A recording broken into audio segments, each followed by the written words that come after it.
Leaving Home Valley Station, and we're going to go camp on a river camp on the other side of the Pentecost. We've pulled up, I've set up, taken the wheel off, taken the hub cover off, and there's a lot of metal in there.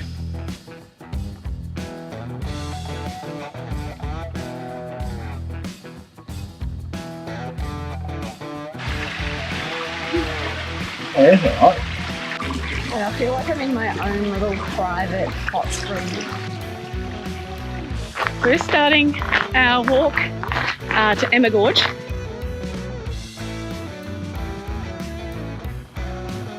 We've made it.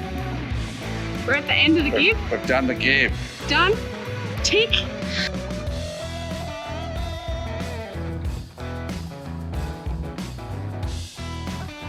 Leaving Home Valley Station, and we're going to go camp on a river camp on the other side of the Pentecost.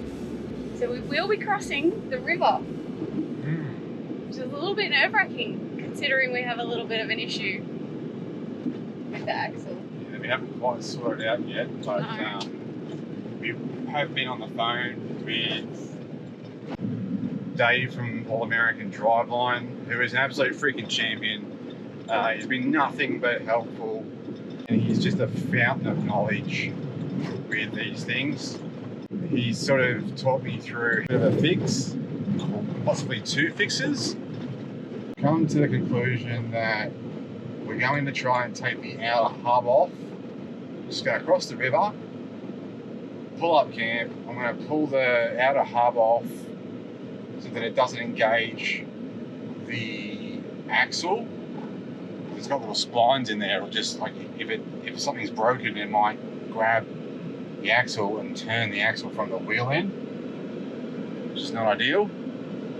So once that's free, I'm gonna go back to my old plan of strapping the axle up so it's nice and free. It's not gonna rattle around like you can probably hear then. It's like a hollow knock.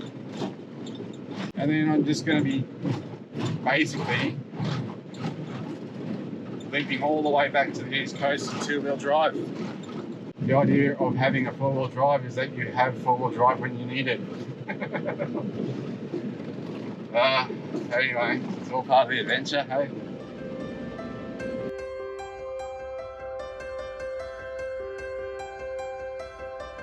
So, at the Pentecost River crossing, Yeah. Grant's going to put the drone up, and we know what that means. It means I have to drive. Should be alright, doesn't look too deep.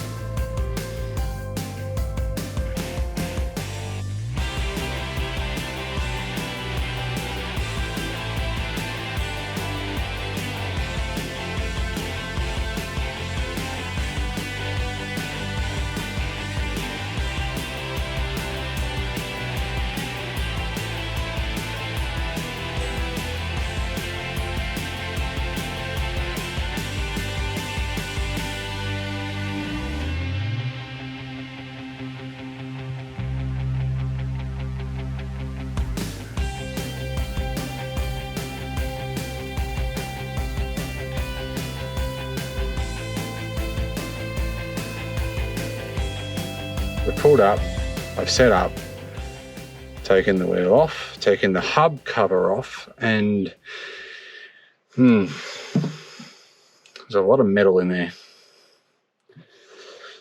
So that hub's definitely failed. Sure if I've got crap all over my face, I probably do. The hub cover switch, it's got, I don't know, 10, 12 splines, like fingers. It's missing half of them. So that's what helps engage the wheel to drive. So I've taken the plate out of it. Here we are. Okay, so that goes in there like that. You get the idea. So I pull that out. It had this little plate on it. I was told to remove that plate from here. It was over the phone, so I can't really, I think things might have been lost in translation a little bit. But I think what he said was to replace this cover once you take that plate out, which I have done. And then it shouldn't give the shaft anything to catch on behind the wheel. So I should be able to strap it up. The mechanic said that I had the right idea. So that's quite validating hearing that.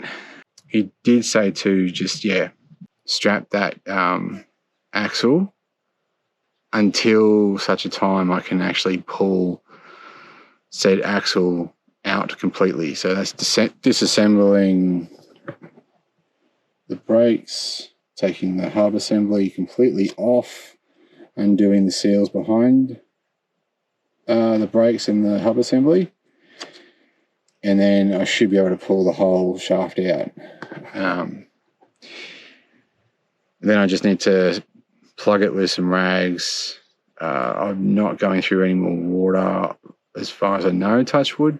I just feel a little bit deflated. Like it's like today, it's been that, and we've just been chasing that, and we were at Home Valley, and we didn't get to really sort of enjoy it as much as we could have.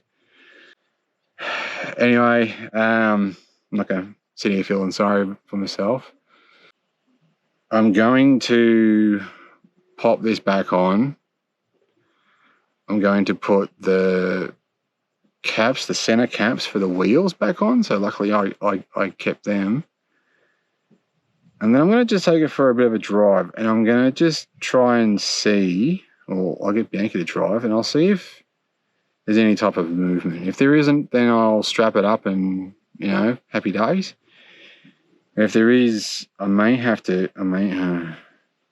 want to do it now because I don't have the circlip pliers. I don't have a pry bar, the things that the mechanic was telling me that I needed to do the job. I don't really have that. At the moment, honestly, I don't have the patience. God knows I've tried. And it's hot too. So anyway, first things first, we'll try that and we'll just see how we go. So I'll report back. So I've just pulled these out.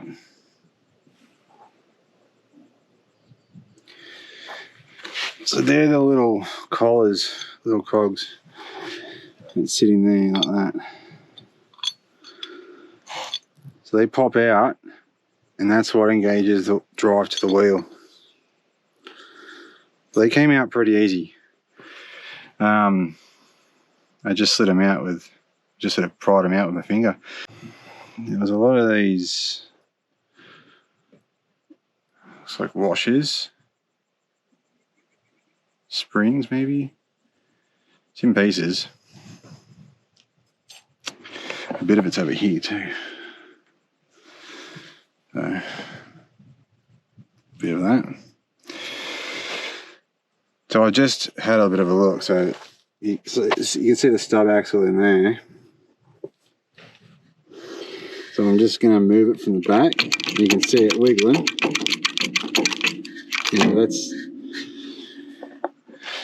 She's sitting there free now.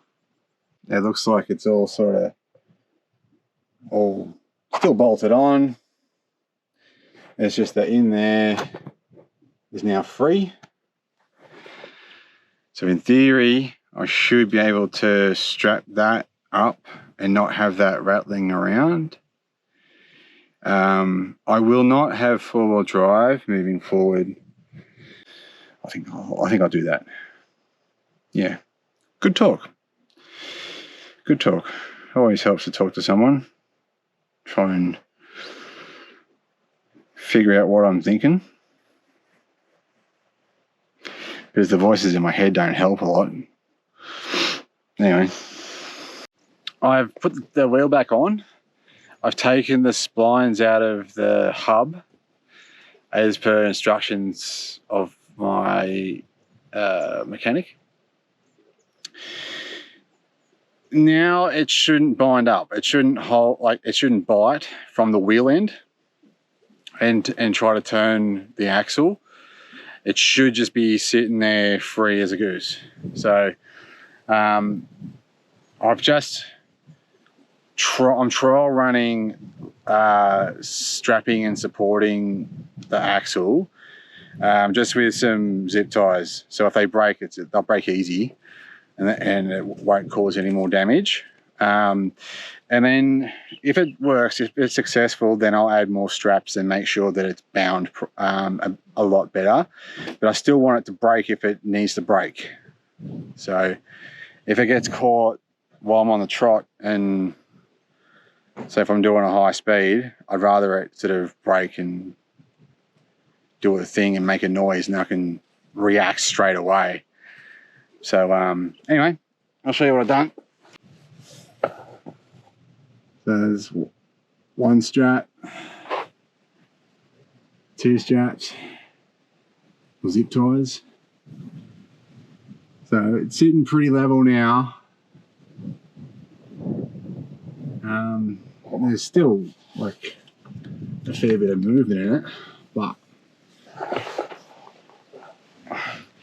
anyway, we'll see how we go. We're just going to move forward, see if that works, and go from there, and hopefully we'll be done with this bloody thing for the time being, at least. Anyway, forward and back, and the zip tie is held, so Grant's now getting under and just going to put some straps on there as well in addition.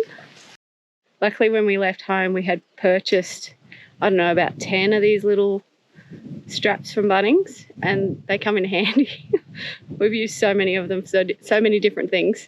A little bit unfair is having this beautiful waterway in front of us and you can't swim in it or cool off or anything, and it's pretty warm. It's definitely pretty warm today. So if you're just thinking, is that the river crossing right next to our camp? It is. It definitely is, because we only have two-wheel drive. We're not going to drive all the way down the track. It gets quite sandy, and we would need four-wheel drive for that. So we've just basically on the first camp, next to the road, next to the crossing, next to the water. So the crossing's just there. But can't complain. It's just beautiful. How nice is this? nice, peaceful afternoon. Peaceful way to finish off a kind of a stressful day. Yeah, stressful couple of days actually. It's always stressful when you get to deal with issues. But it's nice to sit and relax and enjoy the scenery. I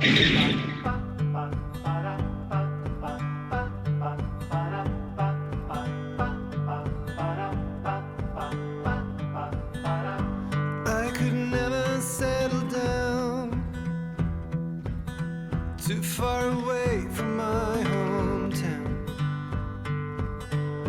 With my family I am bound. I stick by them till I'm in the ground.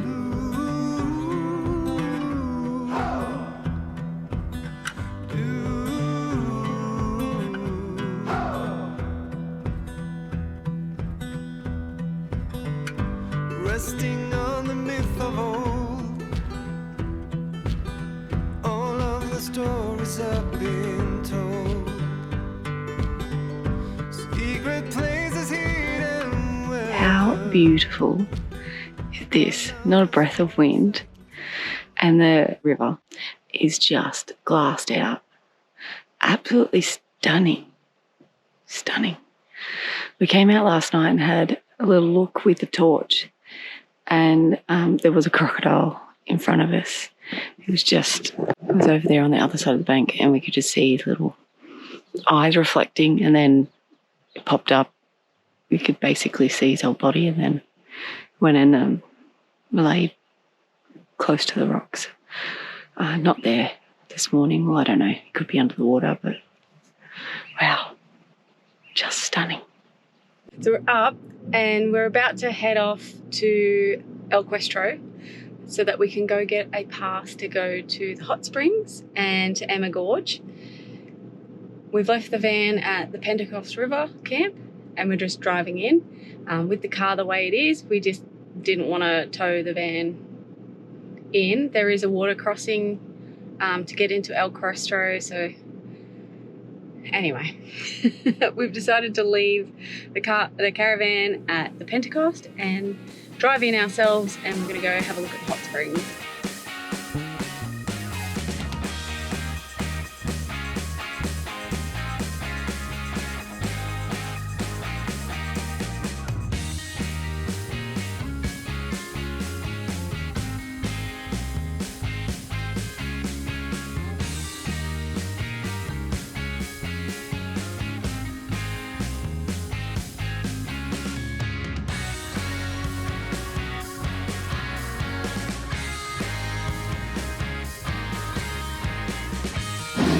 Just dropped into El Questro and picked up our day pass.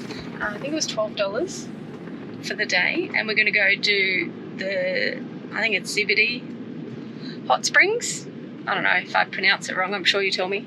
So we're going to do the hot springs, and then we're going to go do Emma Gorge. And then there's a whole host of other gorges and tracks that you can do from El Questro. We're not doing them, we don't have time. There's some of them take like a whole day to go do. So we're just going to do those two, and then we'll be leaving the Gibb tomorrow. The hot springs is hot all year, and it sits around 28 to 32 degrees all year. Life is a winding road, no telling where it goes. Driving through days and nights, won't stop for traffic lights. And I really wanna know if I will ever figure out where the road goes.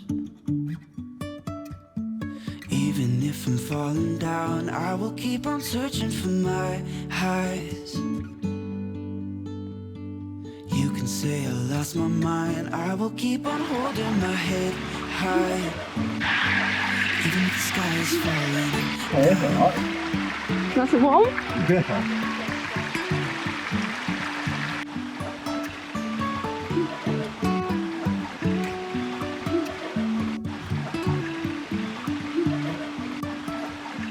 Jumping from cliffs so high, trusting our wings to fly. Sometimes we're crashing down, but we get up and start from the ground. It's actually a bit nicer. Yeah, there's more space in this one. Yeah. There's lots of little different rock pools throughout, and you can climb up and get to different and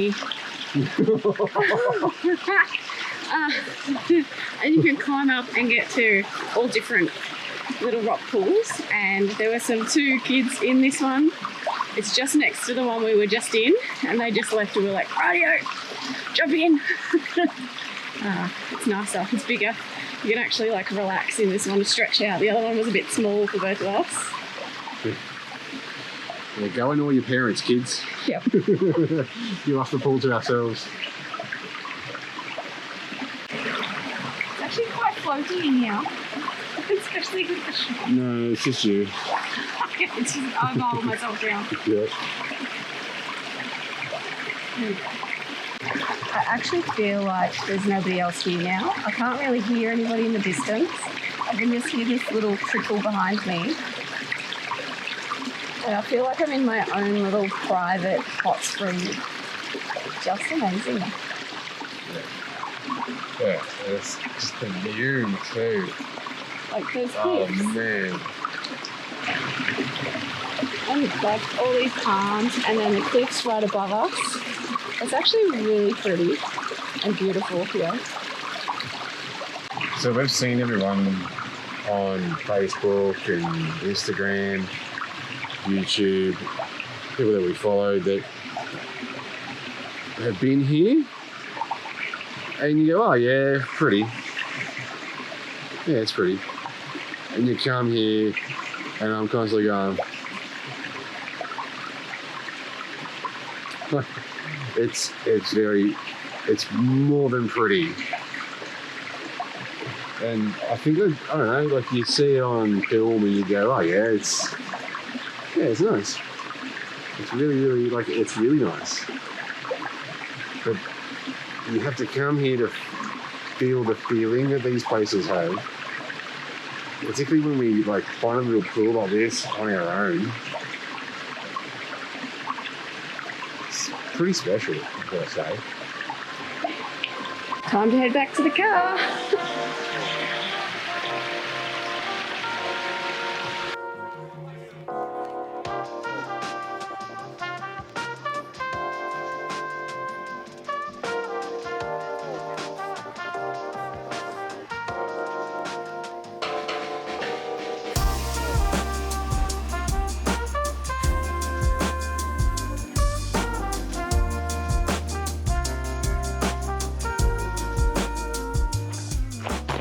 We're starting our walk to Emma Gorge. There is a sign out the front that says you can't start after 10 o'clock. It's about 9 o'clock now. Just because of the heat, it gets too hot. So wish us luck. Should be fine. But I think it's about a 3-hour trek. I don't know, I think it's maybe 3.5 kilometres. But anyway, I'll put details here if I'm wrong. So let's get going.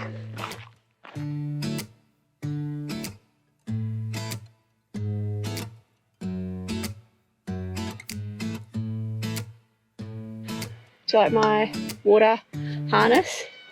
So this is a strap from my lunchbox. And then I've put a carabiner on and then hooked it to the top of the Yeti so I've got hands-free.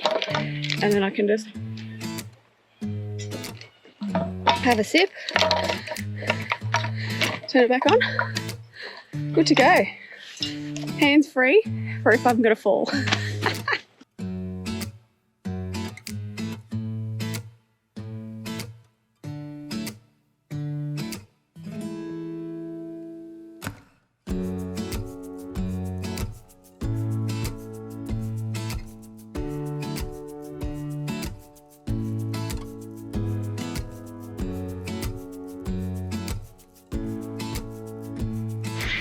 I even had my concentration face with my tongue out. Making sure I don't fall over.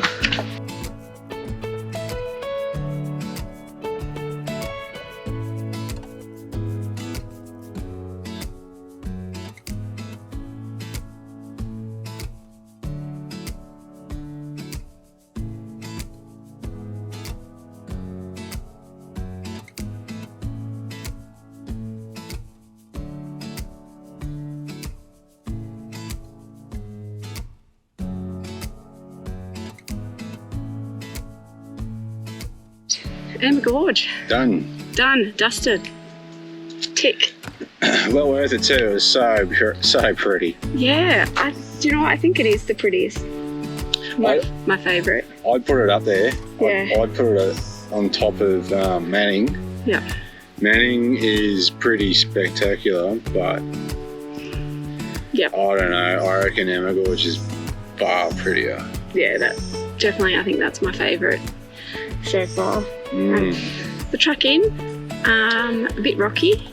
Yeah, you got to scramble over things, but it's not too bad. It's a bit how you going for. Well, let's just say anyone older than us that doesn't do a lot of walking because of the heat and the climbing over boulders and stuff. Yeah, and if you've got like knee issues or stability issues, take one of those walking sticks. Yeah, well, we passed a couple on the way in that looked like they were coming out. Yeah. But no, they were still making their way in, and we were coming out and they were still trying to make their way in, and they didn't look particularly like they were having a great time. No, they didn't look like they're having a good time at all. And I just said, oh, I don't know, it does get a bit worse from here, so have a think about it. Because they have a sign like you can't enter past 10 a.m. because it gets too hot. In there, we started the track at 9. I don't know what time it is now. So it's 11. So we started at about 10 past 9. It's now 10 past 11. So it only took us 2 hours to go in there, have a swim, look around, and come back out. And they say on the little brochure that it takes 3 hours. So it's pretty all right. It's just hot in there, and you got to scramble over rocks. Yeah. But It's hard going on the old ankles and the knees. definitely. But Yeah. if you can, if you like, try and give it a go. But if you can manage it, it's so worth it. Definitely recommend. It was absolutely beautiful. Yeah. All right, we're going to head back to the caravan and we'll chat to you later.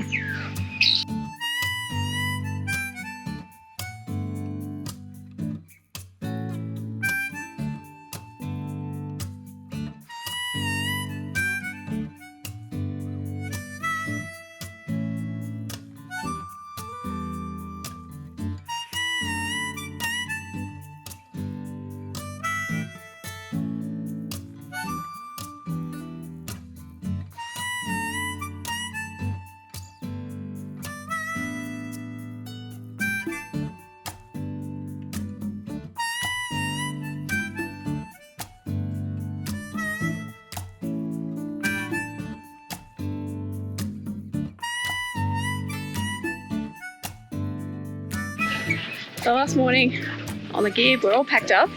We're leaving our camp on the Pentecost River.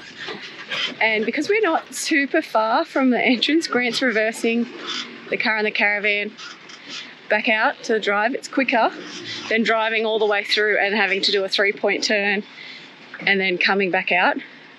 So we're just going to do some reversing.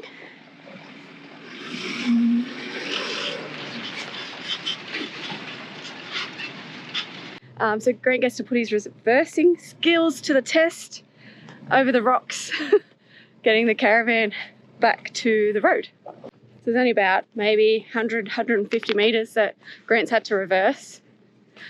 A couple of big rocks that stick out here and there that you have to get the wheels over. But, oh, here, look, he's nearly there. We're now blacktop all the way into Kununurra. So that's it for the dirt section, and Grant's gonna put some air back in the tyres.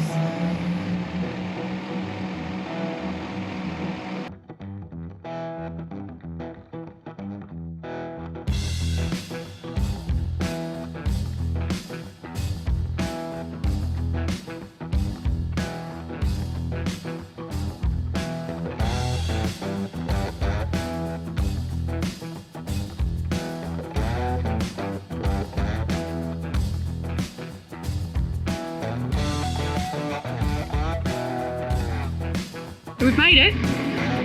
We're at the end of the Gibb. We've done the Gibb. Done. Tick. I must say that it's not without mishap. Yeah, but you get that, eh? Like, Yeah. I reckon 9 out of 10 cats have problems on the Gibb, so it's what happens. Yeah. Price of doing business, but been brilliant. It seems like an eternity ago since we started it. Since we're at the other side. I don't even know when we started. I think we started on like the 30th of August. Mm-hmm. We're in September and it's the 22nd of September, so it's taken us 23 days. 23 days, wowzers. To get through, which has been amazing. We've enjoyed, I'm going to say like 98% of the time. There's been some small periods where it hasn't been as enjoyable. Yeah. But all in all, fantastic. Unreal. And we'll do another separate video where we go through a little bit of a rundown of everything. And that's it for this one. That was Kununurra and Lake Argyle. Yeah. Thanks, guys. See ya.